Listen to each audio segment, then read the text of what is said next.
Hello, everyone, and happy 2023. Welcome to the first podcast surprise of the year. We're super excited to be here, and I'm super excited to be here with some of my favorite content creators and people, Michal of Cat Clan and Aziz of Azizlean's Prophecy. Today, we are going to be discussing Witcher Blood Origin. We're going to discuss the 4 episodes. We're going to review it. We're going to go over what we liked and disliked about it. And yeah, let's kind of get into it. Michal, what's up? What's going on, man? How's your 2023 going so far? Not bad, not bad. I like that we have this cool blue, red, yellow combo going. We didn't plan it. It just worked out. Kind of unlike Blood Origin, which did not work out so well. Yeah, we're gonna have fun with that. It's the lore has been impacted. There's things to say, and obviously we're just gonna cover it all in one episode rather than one at a time. So it can be summarized that way, which we'll do. And yeah, we'll play around with it and have a good time tonight. Yeah, let's do it. And Michal.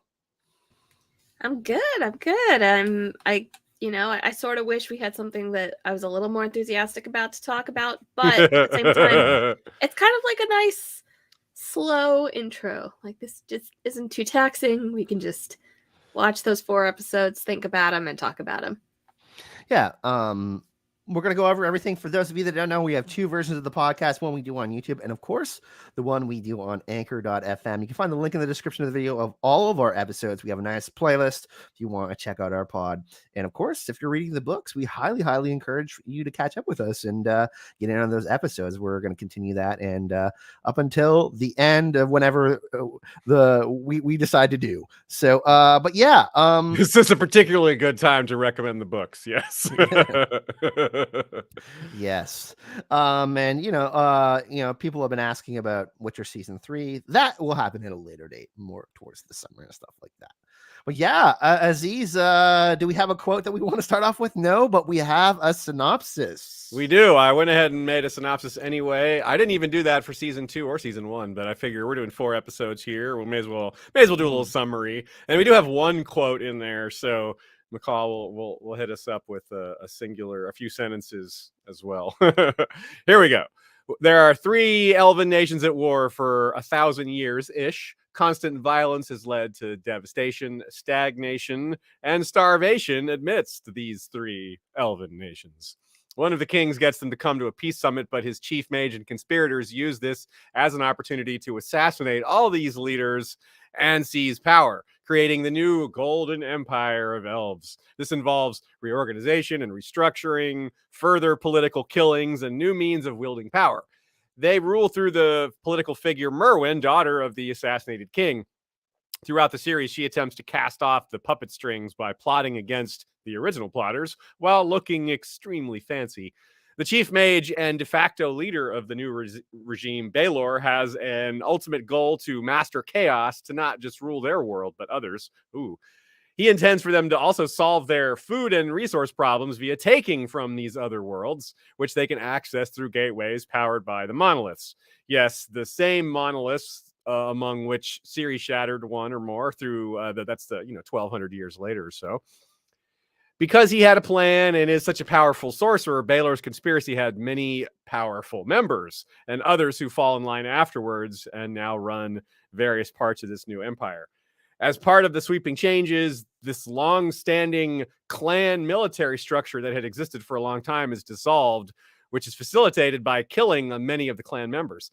A group of 7 exiles and outcasts made up of survivors, mostly of this purge, and some others with a grudge against the empire for other reasons, all band together with the goal of revenge against this new leadership of the empire. A large portion of the story is how they come together and learn to trust each other and fight together. Ultimately, the 7 is what they're called, though quite capable for so few, is not up to the task of taking on quite so much at once, especially given that Baelor has some huge pet monster that apparently just wanders around the palace. It's not clear exactly, but anyway, luckily the group contains multiple wielders of magic, and they decide kind of suddenly that to beat a monster, you must be part monster. And after some wrangling and self-sacrifice, Fial becomes the first Witcher prototype, his essence fused with that of a monster in a very painful process that harkens to the trial of grasses and the elixirs, and it's all kind of similar in that regard. He survives and is able to kill Baelor's monster while the rest of the squad heroically defeats Baelor and the rest of the would-be empire builders. But their timing is tragic because the central monolith is shattered by what could best be described as a magical power surge or feedback loop, because it happens while it's in use to open a magical gateway, and this has quite the undesired effect. Planes of existence began to cross. Skies warred with skies, night fed upon day. Multiple worlds crossed through each other, scattering species like seeds as they merged. It's the famous conjunction of the spheres, hooray, opening countless portals to other worlds all at once, bringing inhabitants from those spheres into this one. Mostly that seems to be monsters, but also humans. Given the running theme that humans can be worse than monsters, well, that's fitting, isn't it? Also, tragically, Fial goes wild and has to be put down. This was understood to be a possibility, and given the perils of becoming a Witcher in general, this also seems fitting enough. Before his last fight, however, Fial hooked up with Isla, the leader of the Heroic Seven, and the Lark, and she turns out to be pregnant. As a new era dawns, we're left with the notion that their child is the original source of the elder blood. Ooh. So let's just get right into the reaction. I guess I'll kind of jump in here. Definitely had high expectations. Wait, I have one thing I have to say. Aziz, you literally left out the best part of the show. What's that? Which was Yaskir. Yaskir. I did leave out Yaskir, didn't I? Yeah. Yeah.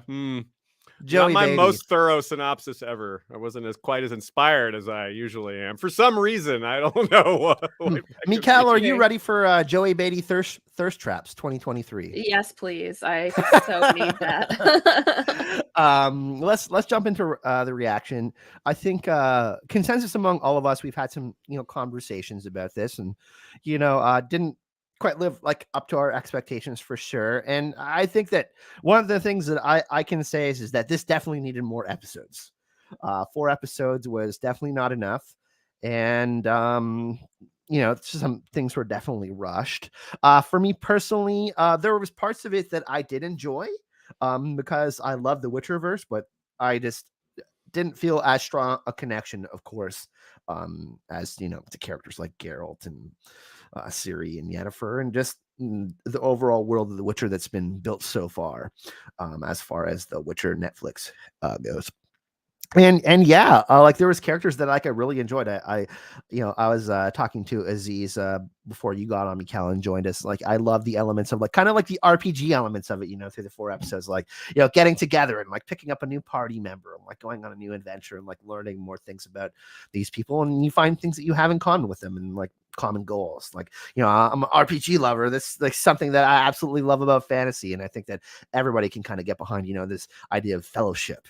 And I think that was like one of the coolest parts and the strong parts of The Witcher Blood Origin. But ultimately, I wasn't a huge fan. I'm just going to say that. And Michelle Yeoh was great. There's some great performances. And but ultimately, for me, it just wasn't my jam. That's how I feel. So yeah, I don't know who wants to pick up next after that. Well, I had the benefit of I think both Aziz and Kyle finished it before I did. So I was kind of able to be like, wait, is this? And they were like, yeah. Okay, so I'll spoil something in our notes, which is that it says it's the lowest rated Netflix show by fans ever. And I'm like, come on. All right. Yeah. It's not that bad. It's not that bad. Yeah, it's not that bad. I would. They got hate, and I hate bombed by the people who are really mad that Henry is leaving the show. Yeah, it's definitely a victim. Certainly, there's a lot of things we'll criticize it's just generally not good. But the worst Netflix show ever. Come on, it's definitely not that bad. And yeah, I totally agree, Kyle. I think the Cavill blowback is a big part of this. Like people are just having I would give it like a 6 or 7 out of 10. I'm not getting you know what I mean, but like a 1. Like those people are just like haters, man. Yeah, you know what I'm saying? I mean, I'd probably give it like a 4 or a 5, and that's it's not good. It's like not a good show, but I mean, yeah. I mean, seriously, like of all the stuff on Netflix, guys, come on. And in comparison to our love for the Witcher, which we think is pretty solid so far. Yeah, it was kind of a perfect storm, I think, of like the reaction being what it turned out to be. I think, it's funny because like I kind of wish we'd had more time with the characters, but I also don't think that the plot even had 4 episodes in it. Like the plot felt really stretched and the characters felt really underutilized. Like when we met, I can't even remember his name, but Brother Death. Brother Death. He was really cool. And like the way he kind of played everything really chill and like whatever. I was like, you're an interesting character. But he didn't do anything. Exactly. He was just like, oh, this guy. Aridin, the leader of the fucking Wild Hunt. Oh my god, like he's a sick villain in the Witcher 3, the video game. He's one of the best antagonists in the RPG ever. And I was just like, man, I wanted so much more, like him putting on the skull at the end, like those guys. And I'm like, oh man, like there's definitely something behind this guy, Yeah, it was like a series of small frustrations that added up to a larger frustration, because it was like there was lots of things that were like, this seems cool, and then it just wasn't. Like the setup was like, oh, that seems cool, and then it just didn't end up that way. Like if someone read me the summary I just read, I'd be like, hey, that sounds pretty cool, but it just wasn't.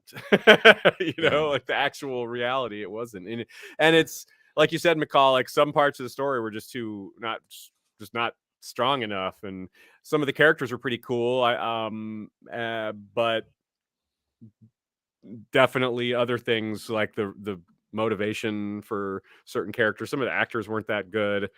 It just had a lot of problems. Merwin. Yeah, I really didn't like Merwin. We'll talk about Merwin.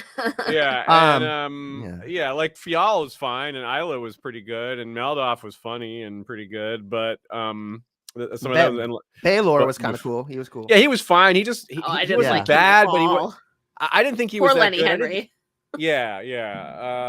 And his motivation was kind of just too. I don't know. I like the idea of a mage who's trying to take magic to new places, and by sacrificing parts of himself or by taking risks and going to the dark, like opening into the dark side. Like that's a cool idea, but like he just wasn't very like emotive or. Like the setup for that was cool, with him being like them looking down on him, and like when Merwin said, oh, that's just in your head, we don't really look down on you, like that was kind of interesting, but like just that didn't go anywhere either. That's just then it was like over 10 minutes later after that line. Like that was a good line for setup, but it was like in the climax. I want to ask you guys a really important question, because obviously we do our podcast Surprise, and the books are our main focus, and also we cover the show, but does this affect the overall enjoyment for you guys going into the future of the show? Because I feel like this was meant to be like going into the future, we're going to learn a little bit more about the conjunction of spheres. Like I said, like, after season 2, the end, we're like, oh, we got a little bit more like the Wild Hunt after the whole Deathless Mother thing. And we are going to kind of get more of some of those elements that we didn't get in the books. For you guys, is this like, for me, I don't think it's going to affect my future enjoyment, hopefully going forward as things go, if things go well. Does it affect it for you guys? For me, it's just like this is like a kind of one-off thing for me. Like the Witcher series is like a completely separate thing for me. How do you Star Wars prequels didn't make Darth Vader less cool, Yeah, you know what I mean. So no, I don't think so. I think they're still pretty great. Yeah. It won't, unless we are asked to remember or care about stuff in the present timeline. If they're like, look at this amazing person, the Lark, who we found in this archives, and then I'll be like, I don't care, please leave me alone. But if it just exists as like I'm sure Jaskier will sing the song in the next season. Like I'm 100% sure. So I'll deal with that. But I it's not going to reflexively make The Witcher worse. Like the Witcher is responsible for its own goodness or badness. I do think it's part of. I think that's part of the disappointment. That's why the disappointment is heavier and why the criticism is thicker. Is The Witcher is precious to a lot of us, and that the fact that they dropped the ball on such an important era, like so many big important events, so many really crucial pre-existing characters were not handled well. Because if you're right, like we said, yes, there's definitely worse things on Netflix, but they probably weren't, for the most part, part of existing like beloved properties. Yeah. Maybe some of them were actually, for sure, but like a lot of them were just like random stories that came out of nowhere that just kind of stank, and it's like you can easily forget about them. You didn't have any expectations for them. This one definitely had like I had lower expectations because of all the production issues, and it just didn't sound like it was going well, right? Like it sounded like something you should lower your expectations for. But when it was first announced, I had high expectations because it sounded like a really cool idea, and sure, it was just maybe just a franchise over expanding on something, but the general idea was cool. But then over time, it's just like, okay, well, this is just, things are going wrong here. So, and then that culminated with, yes, indeed, it wasn't good. I really love how you said, like, precious. Like, there's so many elements of The Witcher that are precious to us, obviously. But I think, obviously, hopefully they didn't just create this because they're like, oh, we're like not going to do any more conjunction and sphere stuff in the show. I don't think that's the case, for example, because they started getting more into like monoliths, and we obviously got Geralt learning more about Ciri's power in season 2 and stuff like that. So, and obviously the culmination of what happened at the end, Geralt and Yennefer realizing that they have to protect Ciri from all of these people who want to wield that power. But yeah, like ultimately, like I said, I want to enjoy more, but it is like Michal has a point. It kind of didn't have a lot for 4 episodes, but it also needed more episodes. It's like kind of like in this like weird space where it was like, yeah. So that's kind of, yeah. For me, it's one of those examples of like, just because the thing in the history is cool and people have questions about it doesn't mean it deserves its own whole story, which is part of how I feel about the Star Wars prequels. But like, like if you're, I don't know, it just, you can't be like, the conjunction sphere sounds so cool. And it's like, but it's going to be less cool when you show us exactly what happened. Because that's especially something that is so huge and is going to take, massive CGI and whatever. So like, I'm strong on the like, don't necessarily tell that backstory if you don't need to, and I think that's kind of like if I was given the option, like to teleport us all together, we could all watch it together, all 4 episodes. I wouldn't trade that time. For example, I would be like, okay, I'd still enjoy it, but at the same time, I get what you're saying, Michal. It's like if I had to choose of like it remaining obscure and us having elements of like surprise and mystery, like I would choose like what your path kind of is and be like, oh, okay, like I don't need to necessarily have everything explained, because we will get some of those elements in the show, I think. But this was just like an extra, like, oh, like it didn't feel like it was like gonna add enough like solid things to Ciri's story, for example. Like I think we will get some of like Eridan and the Wild Hunt. I think we should have got maybe more of that, because I think they're going to be antagonists in the show. But I think it kind of like muddied the waters in a way where it was like, yeah, like Eiley was a cool character, Fjell was a cool character, but it didn't like add enough to feel like, oh, like this is gonna affect Ciri's story in the future and stuff like that. For example. Yeah, like the idea, like the idea of the conjunction of spheres obviously is a really big part of the book's lore already. But this prototype Witcher idea is something the show created. But I like the idea. I'm not against them doing that, because it's an experimental thing, something that people would have had to maybe test out at first. It wouldn't just work the first time. It's dangerous. So I kind of like the idea that it was tried before humans started doing it. But the way they did it just kind of bolted it on to existing lore without really making it a compelling fit. Like they could have just separated that idea, the first Witcher, and just done that elsewhere, like 200 years later when the monsters are starting to appear, and they're like, oh, well, that's why we need Witchers now, or we need something like this. And we saw the elves try that, right? Instead of that being part of this whole conjunction of the spheres thing right off the bat.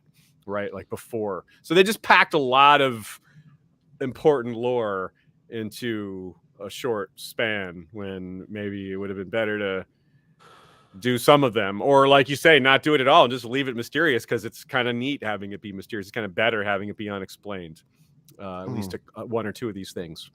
Yeah, I think it also kind of relied on some of the like oh, you've heard / seen that before. Isn't that cool? And like, Yeah, for a lot me, of it. You're right. it's rare. It rarely is, right? So like when they were like this trial of grasses, I'm like, but why are you calling it that? Like, Yeah. this Why has did exactly nothing to do with that. Like, it's grasses? Yeah, where was the grass? Like, yeah, exactly. Like we don't even really know why it's called that. We have some more idea after the animated movie, but like, in the main storyline. So like, it was that. It was like, man, I had another one. Oh, the thing with the wild hunt at the end. It was like, and then he found this helmet. I'm like, why? How? why? What? Yeah. He And how does just that got make there. him? Yeah. Shouldn't he be like trying to get back first? I don't know. Yeah. And that was so weird because I don't understand. I was expecting the one thing they didn't explain at all, and I was expecting was them to tie Deathless Mother into this. Like, what? There's like nothing about her at all. No Well, connection unless she that I was the could tell. voice. She might have been the voice, but that doesn't seem to make much sense because, well, she could have become a being that merged with that voice because Deathless Mother is elf / demon. So yeah, if this was a demon that she merged with because they went into her dimension, I don't know. Because we're told that she's demons entered the world like every other monster when the conjunction happened. So if she was the voice, then that means she also has to have become part of the wild hunt. Like, how does that wasn't explained or dealt with? Or so yeah, either that's not her, or either way, or it's someone else, and that either way it's not explained. So that was one thing I thought would be explained, because that this is a show invention, this whole Deathless Mother plot line that they made for season 2. So it's like, well, at least if they go a little farther with that could actually be cool, but they just didn't go there at all. So it's like, all right, well, maybe they planned on it. Maybe that was part of the casualties of it being cut down to 4 episodes from 6. Well, it was 8 and then it was 6. It was 8, then 6. Oh, was and it then 8 4. originally? Oh, wow. So they did have bigger plans for it. It was going to be a whole like one mini big like full season kind of. Man, was yeah, gonna that be could have one- had well, yeah. potential. That could have been. It could have been much better. Yeah, I do want to say, like, I feel, I mean, I don't know anything, but like, I feel some sympathy for the people who made it, because like, if you're expecting to write an 8-episode show and then they're like, psych, it's 4, like that is really, really gonna cramp any like artistry that you try and put in there, and like subtlety. And Michal knows this because she is a writer on a show. She knows. Yeah. So I do want to say, like, I would be shocked if this is the version that they really wanted to tell us. Yeah, I agree. Yeah, you're totally right. There was things that cut. There's for sure things that got cut. For sure things they were told, they were given constrictions that there's just no way you can do something good with what you're given. And probably things were changed on them after like they were given a goal, and then that target was moved. So yeah, I agree. Like I don't. There's certainly, you can't not criticize them at all, but most of the people involved with the show had nothing to do with why it's not good. I think you can blame some of the writers for sure, and maybe some of the production people like at the top. But yeah, I don't really have a problem with most of it. I think they kind of overused action. I think that's one thing that, like, there's too many fight scenes that just didn't do much. You know, they weren't interesting or important. Like showing the assassination attempts on the king early on were just random guys attacking him in the streets was just And the fact that the elves just were pretty much just people with pointy ears. They were just, there's not that much to discern elves from humans. That was that was a real kind of like, you guys could have done something cool with this. Oh well, yeah. And now elves committing war crimes, I guess, before humans. Yeah, they made it cool. They were doing war crimes well before. It made me feel a lot less bad that the humans have taken over the continent. I gotta say, it's like, not that it's better, but I don't think it's worse. I mean, it's worse for the elves, but you know, yeah, that was kind of cool. Like seeing them. I knew you were gonna have that thought, and that makes me happy. Well, it's very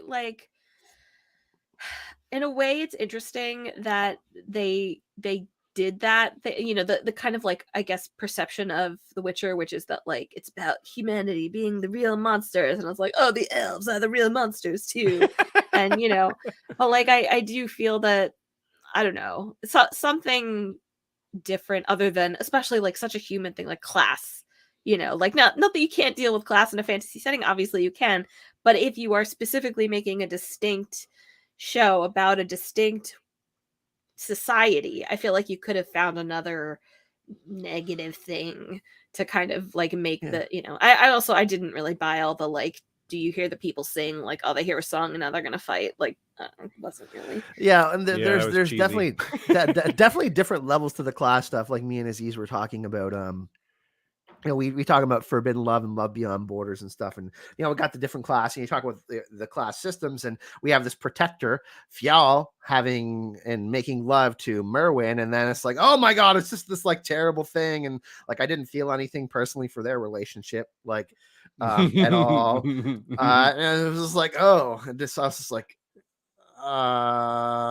this is kind of confusing. He's got nothing to lose. Yeah, he's one of those guys. So yeah, it was kind of funny how they dressed him and up like in the trappings of Geralt, and Isla in the trappings of Ciri, like the lark versus the sparrow, and the like she had so much to live for, and his purpose, his destiny was her, but her destiny isn't him, right? Like just like Geralt and Ciri, like his destiny is her, but Ciri's destiny is well beyond Geralt, right?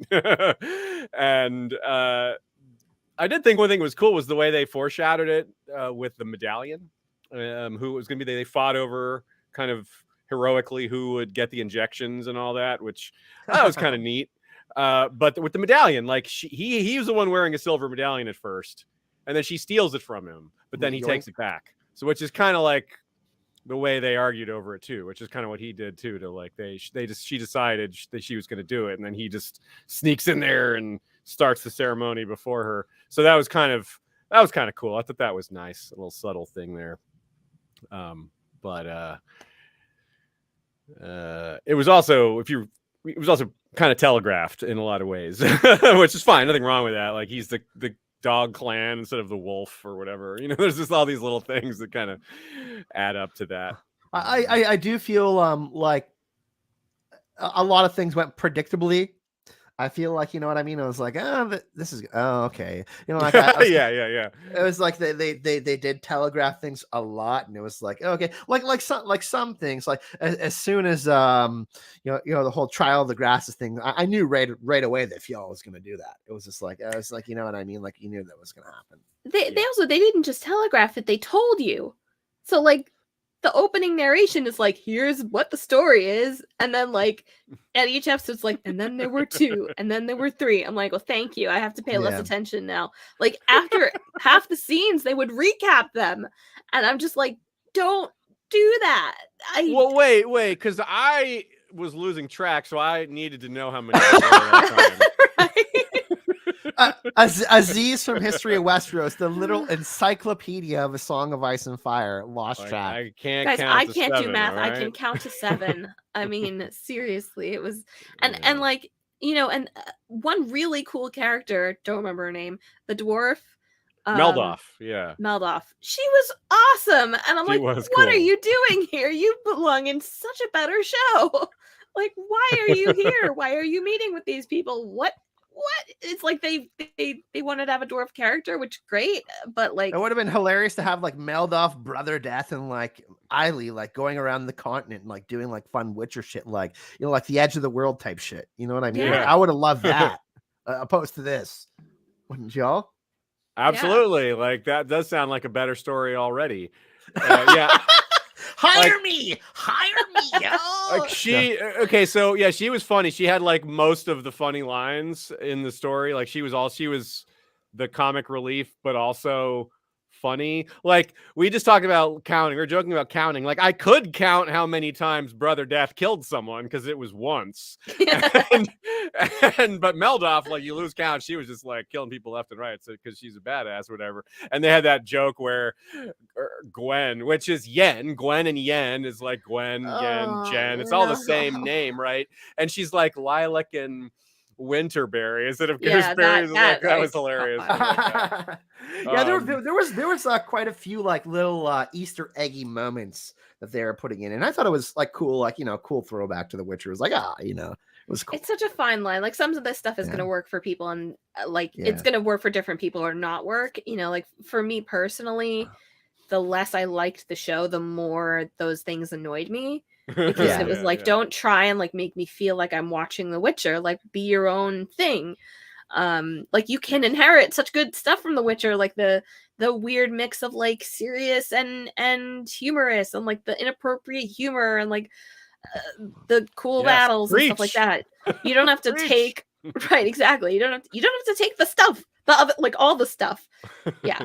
And that's why Michal, you say 4 episodes, it was like lacking in like material, and that's why I think like 8 episodes, like what would have been, we could have got to know Meldoff or Brother Death more, and that's why we come to love characters like Jaskier or Yennefer or Ciri. Like I wasn't the hugest fan of Ciri in season 1, but I'm learning to empathize with some of her plights in season 2 and getting to know her. I like Yennefer a little bit less in season 2, but maybe I'll like her more in season 3, and that's part of the journey of getting more of the episodes as characters and getting more of a story told. And I think that's kind of little those 8 episodes really could have fleshed out, like maybe we could have had like one episode where we got like I said, Fjol and Meldoff, or like Brother Death, like in this had one of those kind of like like fun off like monster episodes or whatever. So it is oh man, because I don't think we're ever gonna get some of these characters again, obviously, you know what I mean? Like I just think that they're never going back to this IP, Iflin was funny because that was like she was like the example of the most tropey prophet you can imagine. Like, I will tell you exactly what's going to happen, but my language is a bit poetic. And everyone thinks I'm crazy. You're like, whoa. And also she can turn it on a dime. Yeah, exactly. She's like, okay, give me a second. Okay, deep breath. Prophecy. Yeah, it's like she just goes. Yeah, that was kind of like that's a perfect example of what you were talking about earlier, Michal, of the kind of some like have like her do it one time or twice, but not like you know what I mean? And like the Iflin's prophecy stuff, that's some of my favorite Witcher stuff, because we don't necessarily need to get a ton more of it because it is so obscure. It is this ancient thing. It is this thing to fear a little bit. You know what I mean? We don't know as much about it, and that's a good thing. You know what I mean? So it's like they didn't want to use the obscure prophecy trope, so they went with the worse. Like, I will tell you exactly what's going to happen trope. And then they just made her seem like a crazy lady, like annoying, crazy. Fuck, yeah. Yep. Mistakes were made.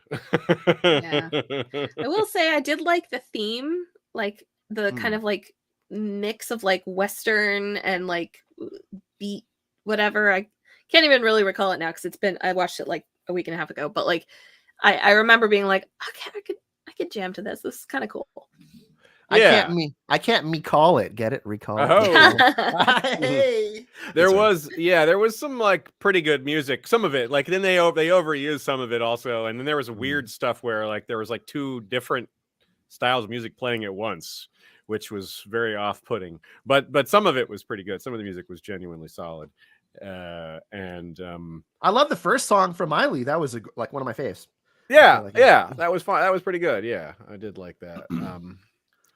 The twins were kind of a cool idea, but yet again, just something that kind of whiffed, right? Like Sindral had understandable motivation, like perhaps more than anyone else.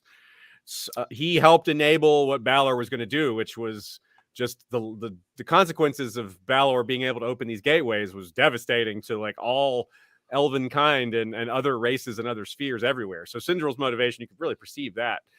But like his sister, they don't all have to have equally strong motivations, but for them to be twins and hers just to be like, yeah, I'm helping my brother and my lover, like that was her motivation, like, it's like, but you're his twin, you're supposed to like both have a nope, not really. Yeah, I have to say, Sindral the brother, his elf ears looked so bad. I thought they were gonna fall off. Like every time he turned his head, I was just like, oh my god, they're so big. That's one thing that I'll agree with in like the relationships on the show. It's just like I didn't like obviously feel any connection to them, so they were just kind of thrown together, and it was just like, oh, you know what I mean? It's like these people don't need to be in a relationship, but they are, and it's like. The way he just threw out the idea, like, you have to become part of the beast. Like, wait, where did this idea come from, man? You just threw that out of nowhere. Right? Like, oh my God. And then they try to explain it later, like, oh, well, it's because we tried to raise from the dead, which doesn't even really explain it. Like, how does raising your mom from the dead explain merging monster to human or elf? Yeah. Yeah, I don't want to know, to be honest. Yeah. Anthony Static says, I like seeing Minnie Driver on the screen. Yeah. Yeah, Minnie Driver makes for a pretty she's aged she's aged beautifully. My goodness, she's just so pretty. Yeah, so where do we want to go next? To the continent? I thought Michelle Yeoh was wasted. She was wasted. Yeah. She did probably have the coolest story of the 7, like her and the most to do, like her tricking the mercenary group and bringing the sellswords in and giving them an easy thing. That was all kind of cool. Again, that like less cool in execution than it was on paper. Like it sounds cooler than it actually was, but it was pretty cool. And yeah, she was wasted. But I'm glad they let her pick her own eye color because apparently that was the thing. They let her pick her own eye color, and she shows well because those aqua eyes looked pretty sweet. Like her talent definitely shone through. Obviously, like she was like, when she was on screen, she definitely had a strong presence. Her character was cool from the Ghost Clan. Like, tell me more about the fucking Ghost Clan. Are you kidding me? I want to learn more about ninjas and samurais and shit, man. Like slather that on me like butter. Getting kind of weird here.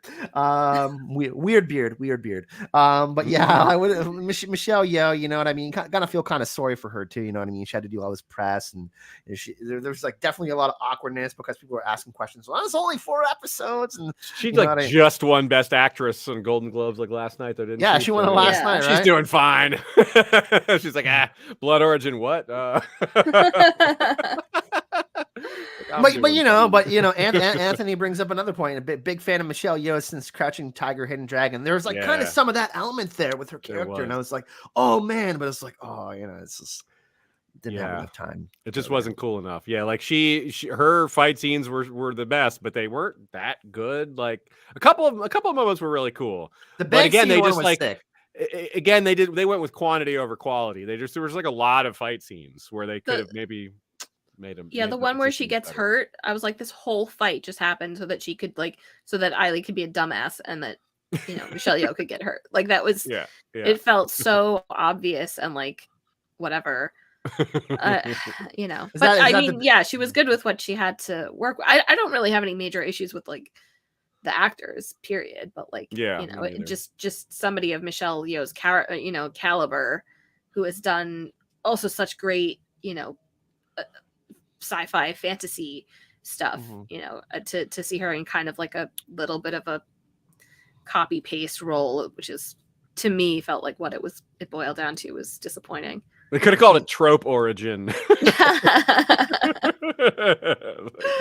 She's been in so many good IPs. She was in a great video game series called Mass Effect too as a voice actor. She is like so good at anything. She could just nail it. You know what I mean? She her and Shorei are like some of my queens, you know what I mean? My older my older queens.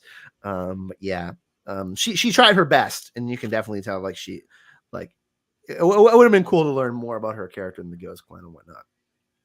Yeah, the idea of Ghost Clan is cool, and the sword and all that. It's kind of neat. Yeah, they were kind of, because it kind of ties into like some of like the, you know, like I mean, the House of the Wolf is dying. You know, there's other Witcher clans. Yeah. You know, like with the Witcher swords being special, and they sounded like they were pretty ascetic.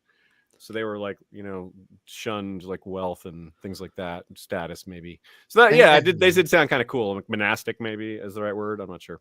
And clans kind of being like those first like kind of origins of like, you know, the school of the bear, school of the wolf, that kind of Witcher stuff going on. So there's like kind of like those little elements there I found, but obviously couldn't get more of that. Before Michal, you had something to say there. Morally with a huge donation to start off the year, $50. Wow. Love all you three. gonna put Thank that you, in Maura. the Witcher Miss Fund. Thank you very much, Maura. We love you. Sorry, Michal, you had something to say there? Oh yeah, no, I was just thinking like if you're talking about like comparing themes to The Witcher, like one of the really poignant things in that both in the books and I think they do capture it in the show is this like something is ending, something is beginning. Like there's a very bittersweet kind of poignant like the comfortable life that you're used to as like the dominant force. So in that version it's humanity, it is coming to an end. Like shit's gonna get bad. And I feel like they could have like it almost would have like I almost wish they had played this almost like without battles, like just like kind of like the dying days of the Roman Empire, and like they think they're at the height of their power, but they have no idea what's that literally the slow apocalypse of their people is about to come around the corner or through the sky, I guess. But like however you perceive it. Yeah, because so that I guess that takes me a little bit to like Merwin, because I think that like nerd who becomes like almost accidentally empress and like a fascist is it was like a bunch of pieces and I could kind of see sort of how they fit together theoretically, and they didn't at all on screen. At all, like at all.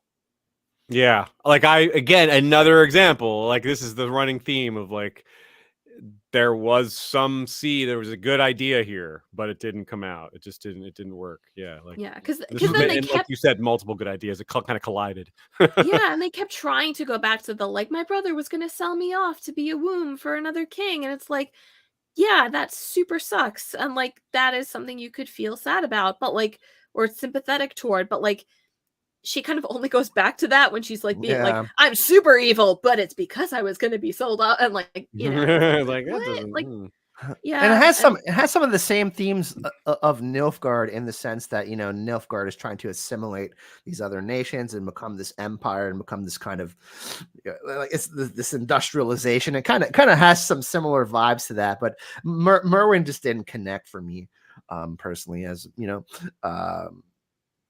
opposed to like someone like the Emperor, who we got to see at the end of season 2, which is a pretty big deal. You know what I mean? Yeah. And like Eridan's motivation being in part to get back to his lover is just kind of weird. Like it is a pretty big rewrite of his motivations from the book. So, and I don't really see why that would be so imperative to him. He's kind of being, it doesn't really fit with casting someone as a high status individual that's ambitious, having everything about his corporeal being, like his spirit being like everything he's doing as a member of the Wild Hunt is to get back to Brian. Brian?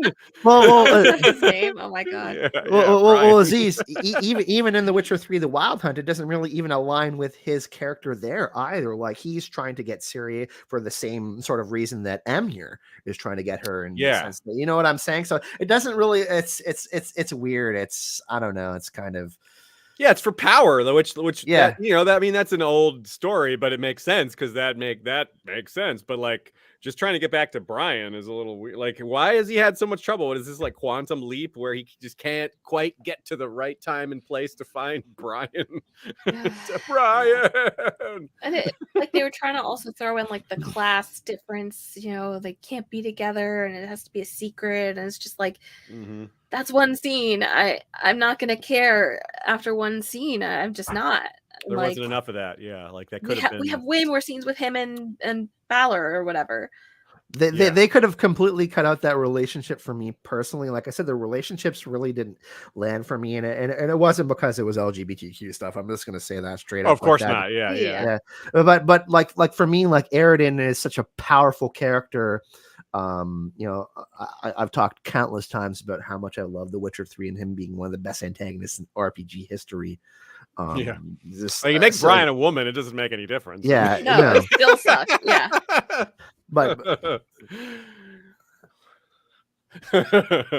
yeah, it's I totally agree. It's about just My camera agrees. Oh, one thing we're kind of, I think, realizing maybe as we go along here is just part of the reason a lot of these stories were incomplete is that there were too many of them. Like maybe if they did have more time for Eridan and Brian, if they didn't have, or more time for Brother Death and Zakare, you know, one of those two could have used with more time at least, or even Balor and his assistant, whose name I forget. Like just less time on some of the other things and more on some of the, you know, that would have been good, you know, rather than doing a little bit of all of them. I will say it was super helpful when whoever it was like, you know, you're super close to this girl who's your pupil, and he like she's your biggest sacrifice, and he like looks at her, and then it's like, gee, I wonder if she's gonna be the sacrifice. Yeah, I think that was a little telegraphed. Yeah, like because he's like, you've got one person you care about, and they're talking about sacrifice. It's like, yeah, I don't know, yeah. And he wasn't that emotive about it. Yeah, like I like again on paper, like a dude who's trying to push the limits of magic, trying to like see what can be done, new places that no one's ever gone before with it, whatever the consequences may be in a quest for eldritch power. That's cool, but yeah, just like you're obviously going to sacrifice your trusted assistant if you have to, if you're that person. You know, it's like it's only compelling if you're like actually sacrificing something that's like literally part of you. That might be interesting. I also like, I mean, they did that a couple times where it was like, we know this already, but like, thanks for telling us. Like when Merwin was like, they're gonna kill me once I'm not useful to them anymore, and it's like, I wonder if you know that because they literally said it right behind you when you were like being coronated. Like that was the case for a lot of different characters. Like Avalok, they did the same thing. They're like, if you're not useful, we're gonna kill you. You know what I mean? Yeah. I felt like, and even like the setup of them communicating via sign language is kind of cool because it like adds a little sinister level to it where they can communicate in ways other people can't, you know, and it's they went through some effort to be able to do this, which just shows their dedication. But yeah, just not enough time to make that meaningful. Yeah, I do also have to say, and I can't like speak on this from a knowing perspective, but like this is now the second deaf elf we've had who's died on the show or in the Witcher verse. And I'm like, could we have one who sticks around next time? Like, it is cool that they use, you know, hard of hearing or deaf elves. Like, great. But like, you know, they that don't was have one of the more interesting killable characters for me because of what she was witnessing. She was witnessing her mentor become something completely different than I brought you some children. And then she's like, oh my God, he's literally killing children for chaos magic, and he only got a taste. Having her be a survivor, and if he had died and she had survived somehow, to be like the one who had a seed of knowledge from what he had learned and carried that forward as like an epilogue would have been kind of cool. But you know, like not saying they needed to have done that, but that would have been a cool way to have that go forward, especially with her less ability to communicate with just anybody. So that could be kind of neat. And you did get the sense she was kind of underestimated by like the court or whatever.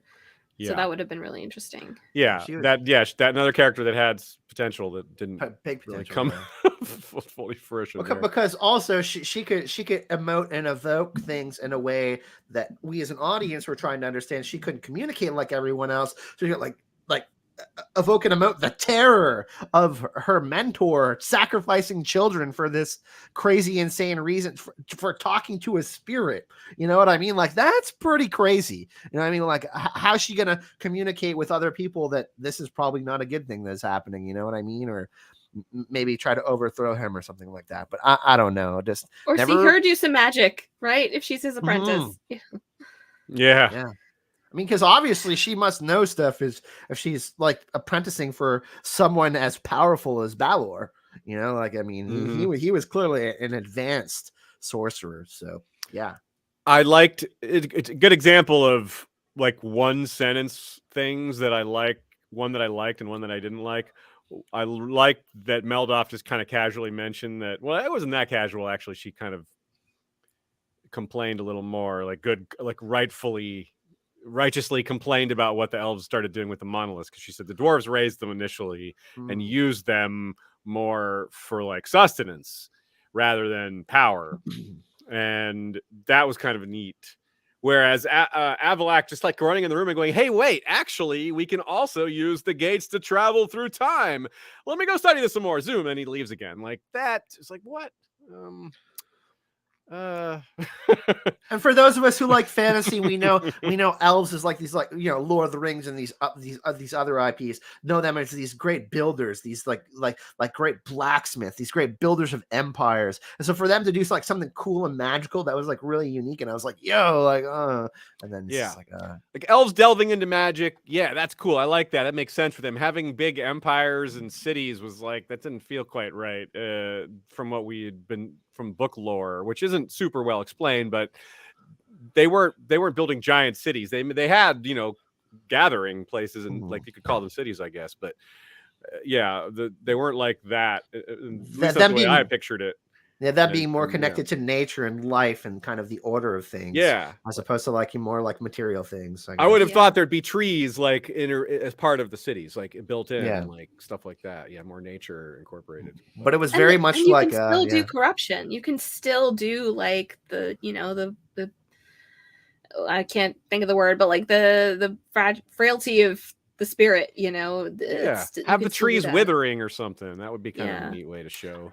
Like I honestly, sorry, Kyle, I keep thinking of like Francesca, who was so like upset about like all the loss of, you know, all the great elven stuff that they used to worship, and I'm like, oh, I bet it wasn't a loss. Like, fine. Like, yeah, they'd already gotten assimilate. Actually, it's literally the same. Like, yeah, if you knew what you actually lost, yeah, you might not be fighting so hard for it, you know. And there's commentary on that too, because obviously we do that as humans. Also, you know, we glorify the past, but like, you know, I feel like this was like, the only reason they were upset about losing it is because they lost it, as opposed to like there being anything good actually there. Yeah, like nothing. Like we're set with 1,000 years of war. Like there had been nothing had been good for a while. You're right, and they didn't show us a lot of examples of like, wait, there was still like this. I don't know, like a metaphor of like there's a flower growing in the chink in the concrete, whatever. Like something good coming out of all this mess. And yeah, the elder blood, I guess, is the thing that came out of all this. I don't know for why. Like we get Ciri eventually because of that. But yeah, like you're right. There wasn't like things to fight for. It was revenge. You know, we'll go down fighting to kill these people, and then that results in the conjunction of the spheres. There was characters who like broke the mold. For example, like Eiley, who stood for like freedom and other things like that. You know what I mean?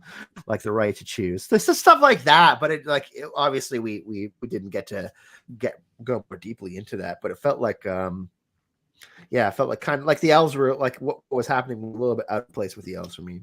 The clans realizing that they were actually the instruments of evil was cool, but that was like hardly. That's another thing that they just like barely used. It was like, oh, that was something that'd be like, oh my god, are we the bad guys? Actually, yeah, we're bad guys. People who are being used as bad guys. People who were bad guys now going up against new bad guys. Less guys versus bad guys.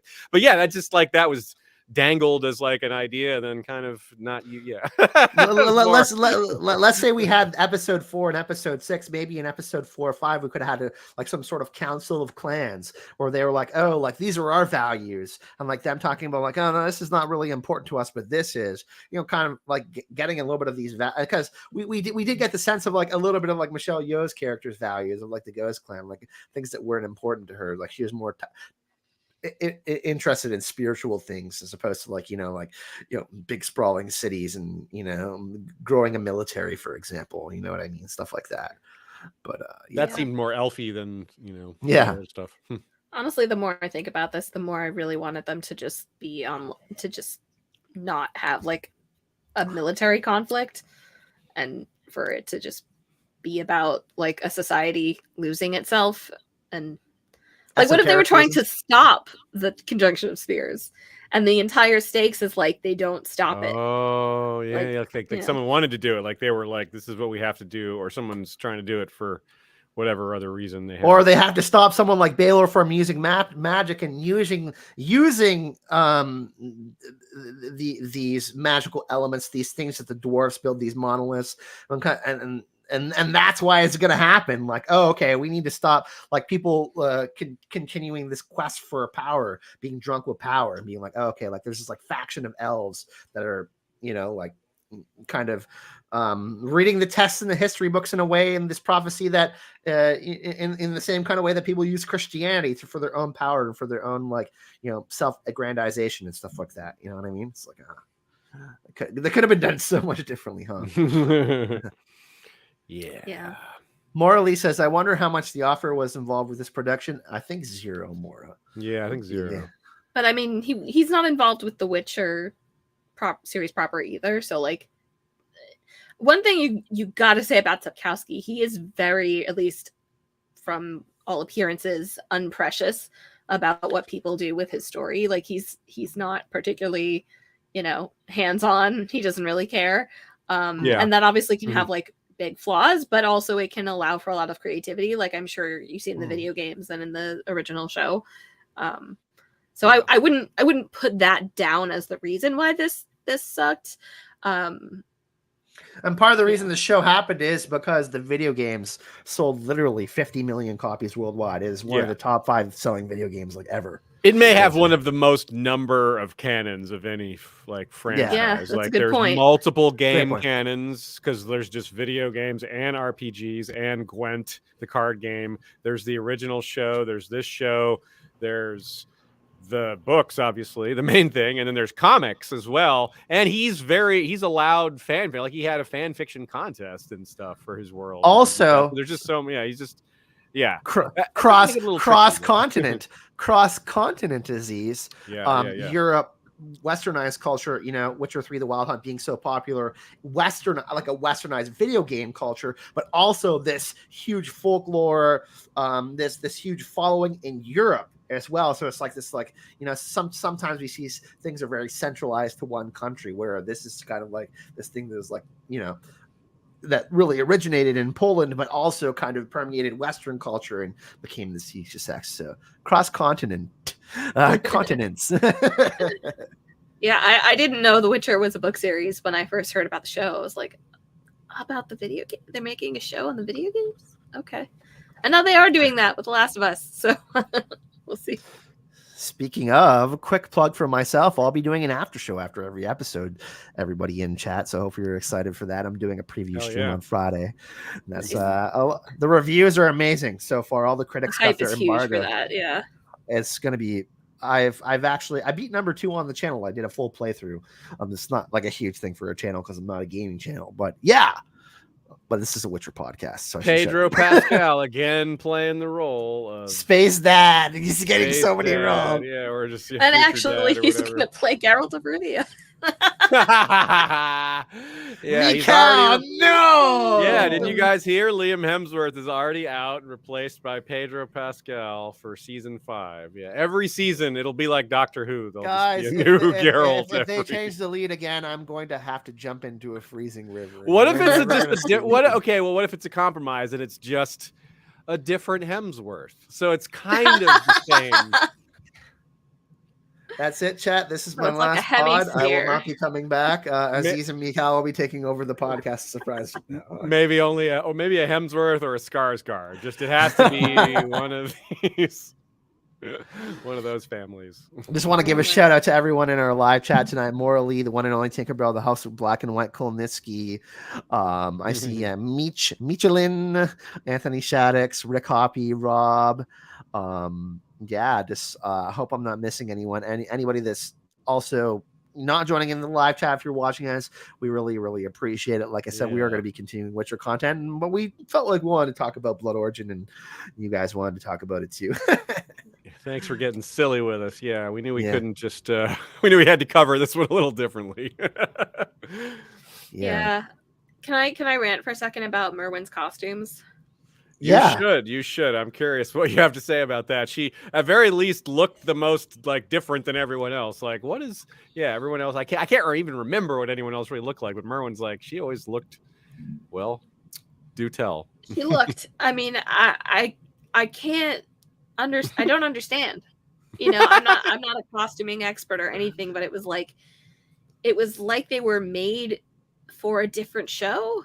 Like, let's use these on The Witcher. Yeah, seriously, it was like, and it wasn't consistent with what the other elves were wearing. It was so over the top. Like, it was almost like in Attack of the Clones, like when Padme's changing her costume every 5 seconds.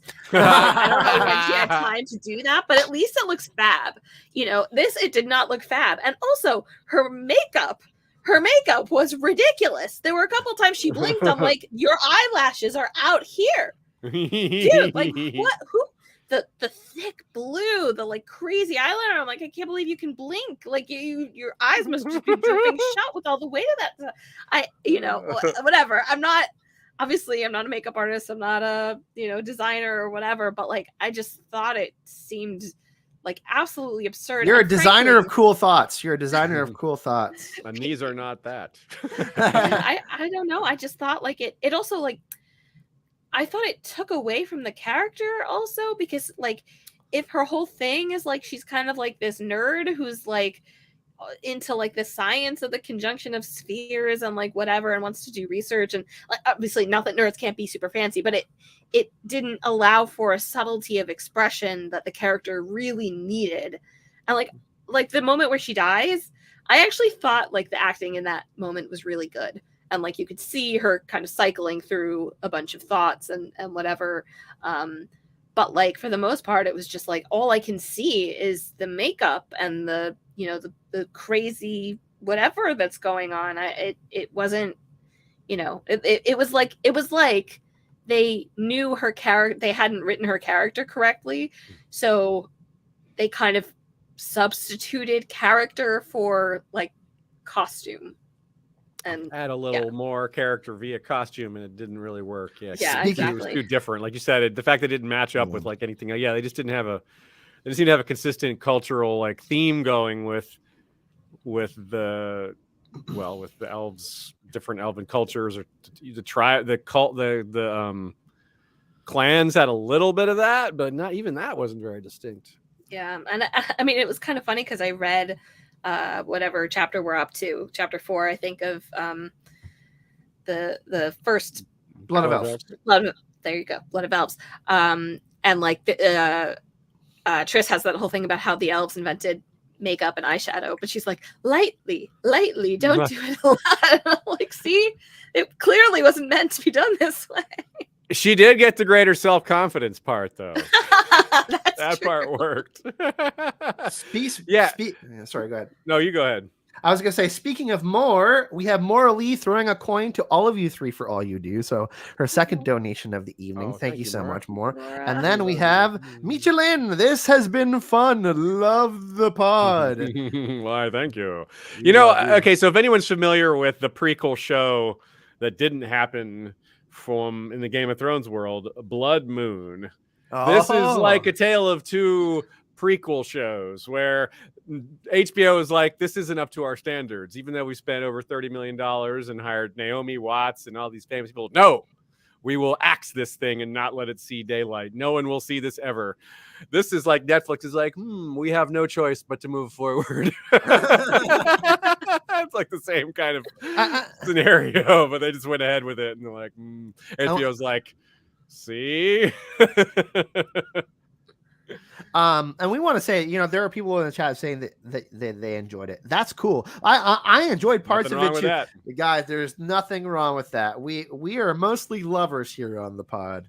Y'all know that we try to keep it real and try to keep it positive. Like, we're not going to be doing any of like hating on The Witcher because of Henry Cavill leaving type stuff. Like, we've already established that that's not in our DNA. But Blood Origin just fell a little bit short of our expectations. That's all. But there's still things we definitely liked about it. It was pretty. I like that. Some of the scenery was really nice. Like the shots of the countryside. Yeah, those were really good. And the actual conjunction of spheres, like the CGI for that was pretty cool. I like that. Yeah, that was really neat. I thought that looked cool. And the monolith looked sweet with all the runes all over it. Like, if we're gonna spend a few moments like trying to think about the things we like the most, a lot of them were visual. That did look really cool. Like I would Yeah. watch a spinoff with Meldoff and Brother Death, like Her hammer Witcher. was pretty cool. Yeah, Witchering for a few episodes. Like I said, I wish we kind of got like some like edge of the worldy type of stuff where we get like a short story for each of these characters type of deal. You know what I mean? Would have been cool. Maybe we would have had some like not standalone episodes, but you know what I'm saying? Like Honestly, Yeah. a Witcher anthology show of just like a bunch of people like kind of making different their way witchers or when, sorcerers. Yeah. yeah, just like when the Oh, yeah. conjunction of spheres is happening and like how they react to it and whatever. Like that would have been super cool. Also, Like different Black POVs. Mirror for The Witcher. Yeah, Yeah. that would be cool. Like, Yeah. that is a really good idea. Yeah, that would be fun because it does have the like it's got room for that episodic anthology style sort of stories because there's so many like bits of the lore that are really could be really cool if they were explored a little more. And they would have something familiar to touch in, like because The Witcher is full of connections to real world fairy tales and lore and monsters, whatever. I got a little pun here for you. We got people seeing things from different lenses, different spheres in The Witcher. Heyo. Sorcerers, sorceresses, kings, queens, the witchers. But I would love that idea, kind of get like different sorcerers and townsfolk and witchers and kind of getting different perspectives of like, hey, the apocalypse is happening, yo. That would have been cool, yeah. What classes would they be? Because it did have like a D&D party feel. We have, like the bard. Yeah, we definitely have a bard. Fjall was definitely like warrior or knight. Yeah. Barbarian. He's a barbarian. I think he's more of a barbarian. Yeah. I don't know. I thought he's got an axe. What's your face is? I think the elf is the dwarf is the barbarian. Meldorf. Actually, true. And he's more of like a ranger point. or like with an axe, or he can be more of like a hunter. Yeah, or it could just be a straight fighter because he was a bodyguard. Like most of us, he was a commander of he was more of a. But he was a knight. Type. He was technically a knight. I think. Yeah, I guess he was a knight, an elven knight. Yeah, that's the equivalent. And obviously, like Zakare was a cleric. She was all about healing magic and a druid, maybe a druid actually. Yeah, druid. And Sindral would be. What's the right magic user type for that? Is that a like what magic style uses portals? Is that evoker? Would that be could be evoker or a conjurer? Because he was like making like a conjurer doesn't make themselves into beasts; they conjure beasts. Yeah. There's a Mancy in there somewhere for this. What Mancy is he? Is he a Oromancy or a Chronomancer or like an Arrowmancer that deals with arrow or he was a portal mancer, a monolith mancer. that is the one thing that I did like I spoke about earlier, kind of like the like the D&D picking up different members of your party. Like listen, I'm a huge nerd. I pre-ordered Baldur's Gate 3. I've been playing that in early access. I played D&D my whole life. I got the collector's edition. You know what I'm saying? And I played Magic the Gathering, and so I'm all about D&D. So it was cool to kind of see some of those elements in the show. Yeah, I will say. I mean, this is a small thing, but like. The beginning of the plot line when Fjarl are sleeping together, and like the fact that he's the one who's exiled, like I like that. That's kind of a twist on the trope where it's like, it's not that the princess is disgraced necessarily. Her life just kind of snaps back to like the boring, you're going to get married off to someone, status quo, and he's the one who is punished for it. So I kind of like, I like that turning on that trope. Blame woman. Yeah, they didn't just deflect to that automatically. Yeah, that made sense. They weren't just like, well, of course that's the default. Well, of course she's impure now. Like, right, no, exactly. Elves don't work that way. It's not the default. Womb not good. Like no bodyguards. Yeah, it's pretty. Like maybe you could see why both of them could have been punished, but like it doesn't make more sense in another way for the royal is the one who goes unpunished in the situation. Like that does kind of make sense in a lot of ways. Yeah, that I can see that for sure, and especially as well because she was integral to their plot as part of like, no, she's going to be the figurehead. We can't have her being exiled. No, we gotta keep her around for our bigger puppetry. Yes, she's our puppet. We can't throw away the puppet. Throw away the guard, the one that we were trying to get rid of in the first place to help us take control of the puppet in the first place. Yes, it's the perfect plan. Yes, the finger steepling was never seen, but it happened off screen. Yes, she knew right away that she was like in peril though. It was like, damn, like she Yeah. figured that shit out fast. Yeah, okay. I'm just sorry. Like, just also like when she's like, "I need you." Oh my gosh, lock the door. Yeah, lock the this door. later? Yeah. Don't you have locks? Like you're the princess. You think Yeah. the doors would have locks, you know? I mean, Rhaenyra got away with it. You know why? She did it at night.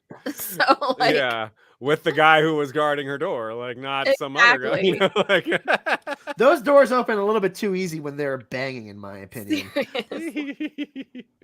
yeah. No privacy in palaces anymore. Or Man. they didn't think that through at all. And I don't mean like, the writers, I mean the characters. Yeah, the characters.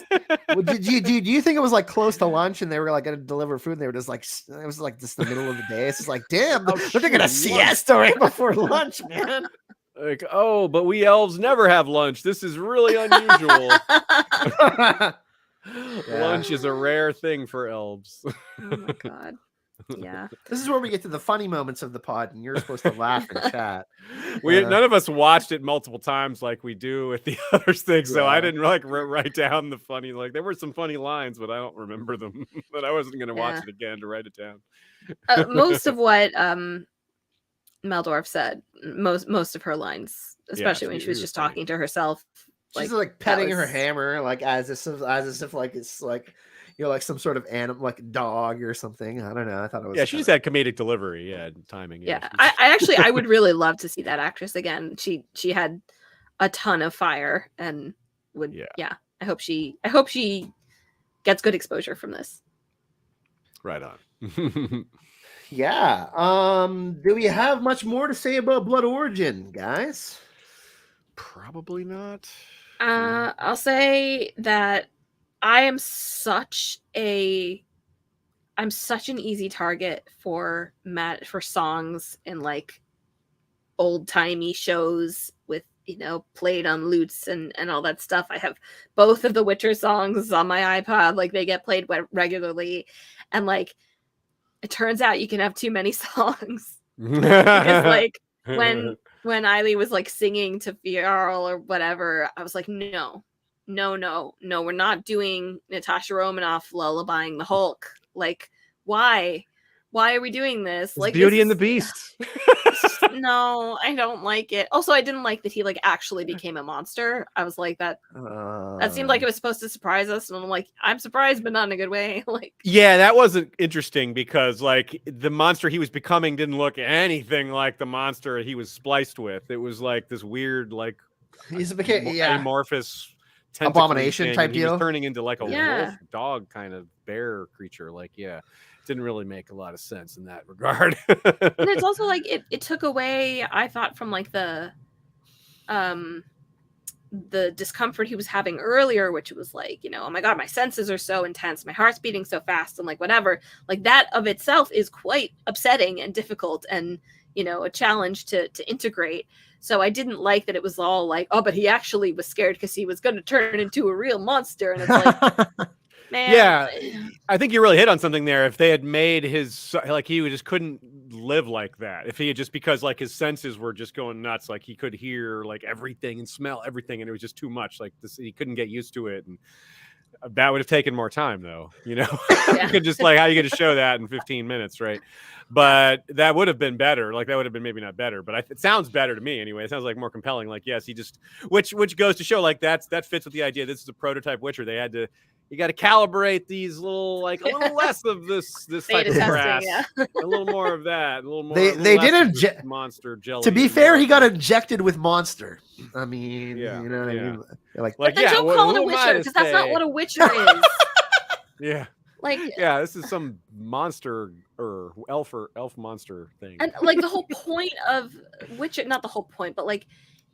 I mean, yes, there's sort of like they become monstrous to fight monsters, but more it's like mutants. It's more like the changing of humanity that upsets people, I think, more than like the monstrousness. And like, I thought that really like reduced a whole bunch of, you know, it's not going to have a lasting impact on the way I feel about Witchers, but like it wasn't good. I like the moment of transformation, like the way they showed it was cool. I didn't really love after, like the way he fought that other thing, whatever that Balor's monster was. I didn't love that scene so much, but I liked the transformation. I thought that was cool, like the eyes and the ripples in his veins. That's cool. I like that stuff. Yeah. One last thing I'll say. Okay. When did this baby happen? Because that's another point for this not having anything to do with Witcherdom, right? Because like it seems like they have sex after he transforms. Yeah, they do. And like Garrow, the whole is that like rather important. Like witches are sterile. Yeah. Like it's an important part of the books. Like yeah, this guy's not sterile somehow. Yeah, he's an elf. Wait. That's the one difference between elves and humans. The seed is strong in this guy. The ears are long and the seed is strong. Yeah, he's got that elder blood in him. He was getting her pregnant no matter what. Yeah, it's because of the medallion. The silver pushed it all the way through. Got it over the finish line there. Overall, I think we will all agree there were some elements that we liked, some elements that we didn't like, but I don't think it's going to affect our overall enjoyment of season 3 of The Witcher. Nope. I think season 3 of The Witcher is going to be lit. It's going to be really good. There's going to be some very, very big events that happen in season 3, so to speak. I don't want to kind of give away too much on similar events in other shows, but yeah, there's some resemblance of some stuff that happens in Game of Thrones season 3, we'll just say. But yeah, that's going to be pretty much it for us at the Podcast Surprise, our first podcast of 2023, as I'm banging my glasses off my microphone here. Some funny moments at the end. It's been super fun to get back here with Michal and Aziz, and then we'll be getting back to some other episodes after this.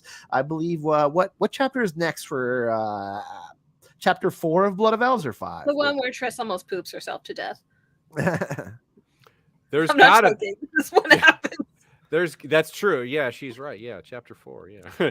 It's funny because what you just did there, Kyle, like there's some sort of omen in your glasses colliding with your microphone. It's like your eyes and your voice. And I don't know, I'm not a prophet, but someone could do something with that. Something to think about in between the now and the next episode. Well, what is that prophecy for you in 2023? Here's what I'll say is that I feel that 2023 is going to be a good year. I feel we're not in I felt like 2021 was version 2 of 2022, and 2022 was version 3 of 2020. So it's like, we got like the you know what I'm saying? And it's like I feel like we're getting I don't want to say normal, knock on wood, because I don't know what normal is anymore. But we're getting back. Yeah. You know what I mean? We're starting to approach kind of that area of less abnormal. We're trying to find a new normal, but that keeps shifting under our feet. Yeah. and it's really crazy. Like this is a huge year for gaming, going to be a huge year for TV shows too. There's like I said, The Last of Us is coming out, The Mandalorian season 3, The Witcher 3 is coming out in the summer. There's going to be all sorts of good movies and TV shows and content for us to tackle. But we're mainly going to obviously talk about The Witcher here, because we are a Witcher podcast, the Podcast Surprise. Surprise! We talk about The Witcher. Surprise! Wait, that's not a surprise. That's what you expected. But literally, it's on the tin. but who knows what's in store for us in 2023? But what is in store next for you, Michal, as far as content and what you're doing next? You can find my tweets, if for some reason you want to, at Ink as Rain over on the Soviet state of Twitter or whatever. I'm banned now because I yelled at a Nazi and I got banned. So yeah, nice. Best reason to get banned. And if you want to see some of my writing work, you can watch the Dragon Prince season 4, which is now on Netflix. Yeah, do that. Mm-hmm. Over here, we're doing our thing at History of Westeros, just making episodes on characters and world building and all that fun stuff. Keep it on over there. Hell yeah. And in case you didn't know, links in the description of the video for both of these lovely folks, Twitter, YouTube channels, all that kind of stuff. And what's next for me? Teased it a little bit earlier, The Last of Us.